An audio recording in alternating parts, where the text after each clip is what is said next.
Let me tell you about this girl named Molly. It was freshman year when I met her in the party. She was standing in the corner, sipping on Bacardi. Had a really pretty face, but I kept staring at her body. I approached her, asked her name and how her day was. Told her I'm a rapper and one day I'll be famous. She laughed, but I could tell I had her intrigued. Reached out her hand, I shook it and said, my name's B.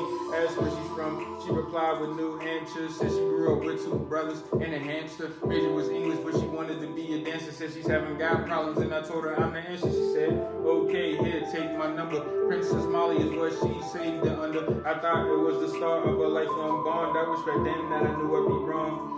Cause see, over the months, me and Molly got close. I even learned her favorite breakfast was juice with French toast. Her favorite movie was It, but she was terrified of ghosts. And the deep convos is what she liked the most. Wanted to talk about politics and religion. Wanted to know the difference between Catholics and Christians. Wanted to know if I thought Trump was really bugging. Wanted to know if I thought rappers were really thugging. Also wanted to talk about all of her dreams and how all she ever wanted was to be treated like a queen. Maybe travel the world, have a couple of kids, and how one day she was gonna marry Wiz. I told her, chase her dreams, don't let anybody stop her. Don't always take shots and don't let the haters block her. I told her if any dude hurt her, I swear to God I'ma pop him. I'm not Chance the Rapper, they don't want these problems. But this is where the story gets deep.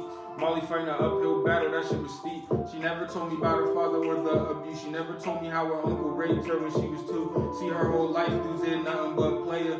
She prayed and nobody came to save her until she met me, and I showed her something different. But right around that time, your boy had to pivot. I got a girl, and she see Molly as a threat. So to make Molly leave my life was her best bet. And if I stayed, then my girl would have became my ex, and I would have accepted that if I knew what happened next. Molly didn't have friends, I left her all alone. She had a past with depression, I wish I would have known. One day Molly decided she had enough. The Reaper standing at her door and she couldn't call his bluff.